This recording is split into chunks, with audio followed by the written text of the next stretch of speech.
Hello and welcome to a very special How I Paint Things. Now what I've got whizzing around in front of me today is one of the plastic Cadians with an alternate head.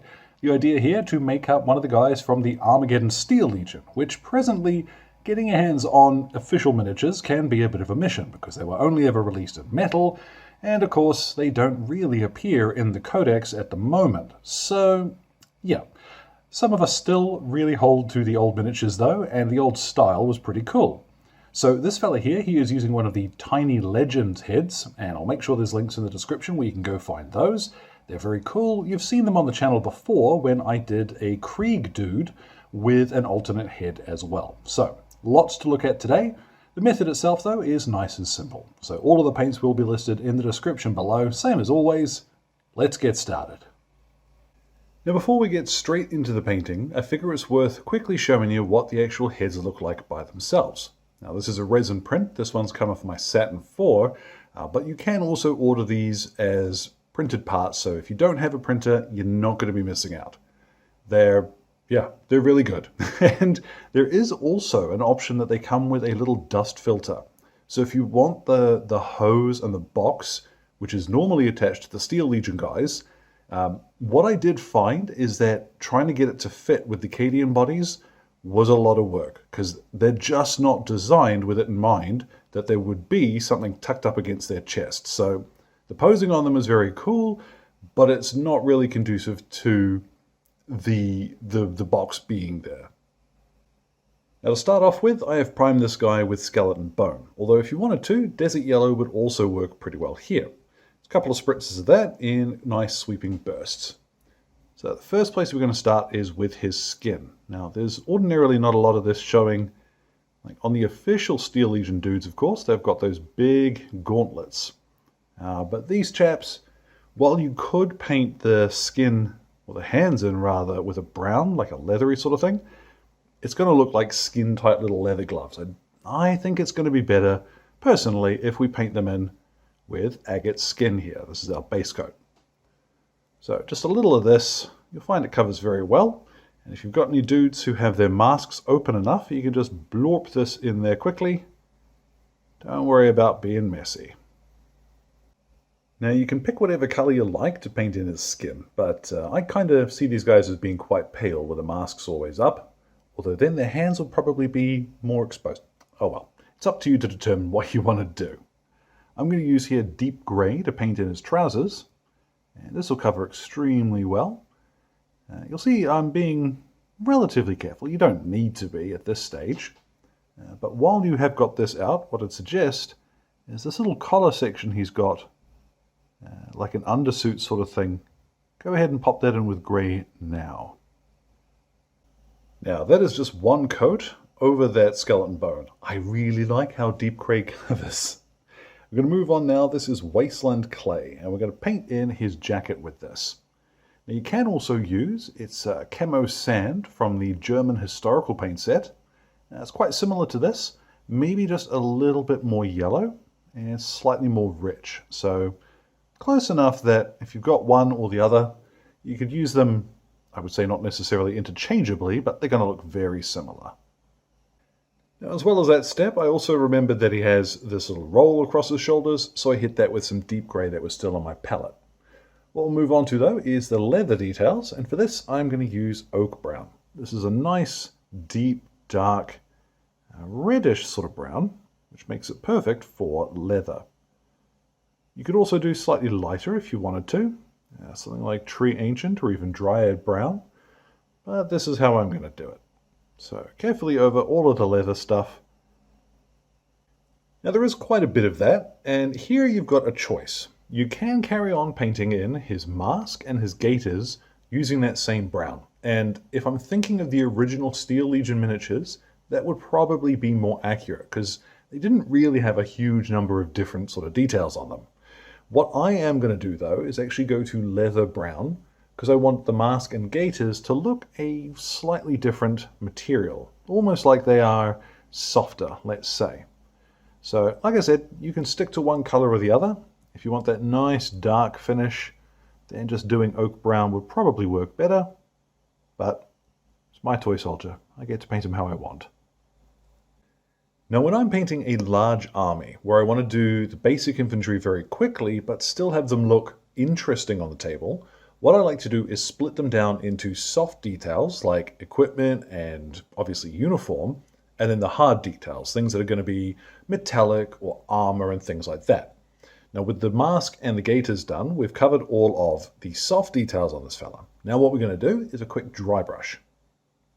So what I have is ancient stone, and I'm going to just pop it along the edge of the base here for a couple of seconds to see what I'll leave behind. That's an easy way of getting the idea there. The reason why I'm using this is that ancient stone doesn't have a lot of color by itself. It is a slightly bone, sort of dusty color. But when we go ahead and shade it, it's going to come in together with these other colors quite nicely. Plus, because we sort of imagine our guys running around in sand and dust and wrecked cities and stuff like that, it's going to be appropriate. So I am very, very lightly just brushing along the edges of areas of detail. On his coat, I'm going to be a little bit more vigorous because it's a slightly lighter color and we can get away with it. Plus, adding a little bit of texture from the dry brush will look quite good. So take your time with this, and you do want to apply maybe a little bit more than you might think. All the same, it is easier to apply this than it is to take it off, so don't go nuts with it. Once you're satisfied with how this looks, give it a couple of minutes to settle and dry properly, and then we can move on to those other details. And once you're finished with that, what you can do, if you're worried that any bits are a little overdone, is to go back to your original colors. So, for example, on his trousers here, there's a little bit down by his leg, which is probably a bit thicker on the dry brush than I would like. So what I'll do is just get a little bit of my deep gray from earlier. And if you're tidying up like this, you want to thin your paint down more like a glaze. Like, you want to have control of it, but you don't necessarily want it to cover completely. Just enough to rein in that dry brush a little bit. So I'm going to do this on a couple of bits of the leather as well, like on his strap up here. Then with that done, we can move on and start applying the metallic bits. So I have gunmetal, and not too terribly complex this part, just find the bits you want to be silver and hit them with a coat of this. Now at the same time, I also find it's easiest to paint the outside ring of the goggles with that now, because this stage we can sort of tidy up with if we need to. So here, any nice dark blue will do the job. I've got Gothic blue. This is going to be way easier if you don't have a camera in front of you. Once you get about halfway across the goggles, what you can do, stop there, flick them around the other way. And doing it like that, you're less likely to hit your brush up against the edges of the goggles. Now when it comes to painting the armor, there are a few schools of thought. I'm pretty sure, like when these guys first came along, that they were first black.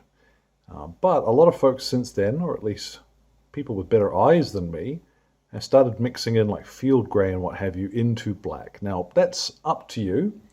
I am going to link in the description to the Army Painters Academy page, where there's a mix here of dark Feldgrau and dark olive to start off the armor. But what I'm using here, this is strap gray. Now, this one is from the German paint set. And what I would suggest is that if you can't get your hands on the singles or you don't want the whole set, then German gray from Vallejo is quite a close option for this. Or even ironclad gray from the John Blanche range from the Army Painter. That one is ever so slightly lighter. Frankly, I like a darker look to my armor, but those other mixes, those are also options too. If that's what you like the look of, like I said earlier, they're your toy soldiers. Now there we go. That starts looking a bit more familiar. What I'm going to do now is turn to matte black, and what I'm going to do with this is paint in the lasgun. There's nothing saying you couldn't carry on using the strap gray for this, but I just want a slightly more pronounced difference between them. Okay, turns out I was wrong. There is one last step. Now this fella, obviously he's got his goggles up, so you won't need to paint the eagle on that helmet. But any Aquillas, you can go ahead and hit them with a little bit of matte white now.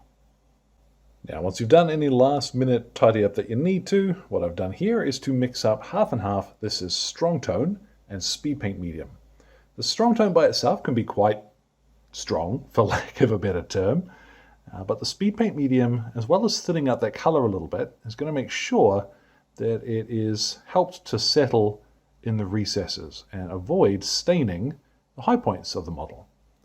So I'm going to go over everything with this mix, making sure to spend a couple of seconds really working it into the recesses so I don't miss any little bits and pieces. Otherwise, they will glow by comparison.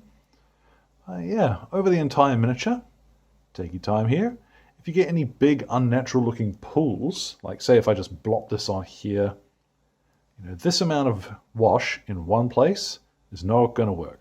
So shift it around while it's still wet to avoid any tide marks and such like that. And then we'll give them about half an hour to dry, although it is ludicrously sunny at the moment, so it might not need that long. Now once your wash has dried, you'll have something that looks like this. Nice and easy. There's nothing saying that you couldn't just base him up and put him on the table like this.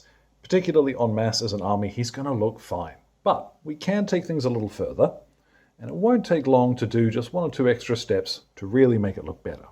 So I'm going to start with some Barbarian flesh, and I'm going to add this along the backs of his hands, and a little bit across his brow as well, which I will do off screen. And then if you want to take that a little bit further, what you can do is grab some Dorado skin. Now this one's quite light, so we're just going to paint in the backs of his knuckles here. And again, we're going to target his brow with this. Now this is a pretty useful one for all sorts of things. I do quite regularly use Dorado skin for basing of all things, but for stuff like this, where I want a bit of pop in a skin tone, well, it's the good stuff. And with a slightly smaller brush and some alpha blue, what I'm going to do is paint along the top of his goggles. I might need to do this off camera actually, but you want just a thin line across the top half. If you need to, you can go back to a tiny wee bloblet of your original blue to clean that up, which I certainly did. Then just a tiny wee dot of white up in the corner of the goggles to give it a bit of a shine. Now the last thing I'm going to do is to get some plate mail metal. And with this I'm going to highlight the metal, funnily enough, but we'll also use this to do some chipping on the armor and the gun. So when you've got just a little bit on your brush, what you can do, just dot it in at the corner, and then with little random scratchy motions, you can pick out parts of the weapon where it's likely to see a bit of action, some dinging around. And this way, you don't have to have 4 or 5 different colors to highlight your metal stuff. So same goes on the armor, just a little bit of scratching. Concentrate towards edges where he's likely to see, shoulder up against something. But yeah, you can go as wild with this as you like. I would suggest at first take it easy, because same as with everything else, it's easy to apply a lot, but not so easy to take it off once it's there. If you do have any troubles, you can go back to your base coat and essentially delete these if you need to. And easy as that, job done. Now from this point, if you wanted to, what you could do would be to grab a little bit of ancient stone and maybe add a little bit more to the highlights on the jacket. I think that would be the only other touch that I would suggest might look cool, but while we are looking for ways to save time, skip it. Just dry brush a little more heavily when you start off. What I'm going to do now is take him outside. I'm going to hit him with a matte varnish, but over his goggles I am going to apply a gloss once that's dried with a brush. So let's get a look at our fella here once he is all finished. And so there at last, our Armageddon Cadian Steel Legion Shock Trooper is complete. Now this is a really easy way of doing things. Now, I have done the Death Corps as Steel Legion in the past, so I'll make sure to link to that in the description. This same method will work on those other miniatures as well. So as always, thanks goes out to Exit 23 Games for light and sound equipment, as well as all of my wonderful patrons who are keeping me ticking in paints and glue, including my most gorgeous producers who are showing up on screen now. Thank you very much for your support, folks. Mean it every time. Now, any questions or anything, feel free to drop them in the comment box below. My Blue Sky and Instagram are both linked there too. So, thank you very much for your time, one and all, and you all enjoy the rest of your day.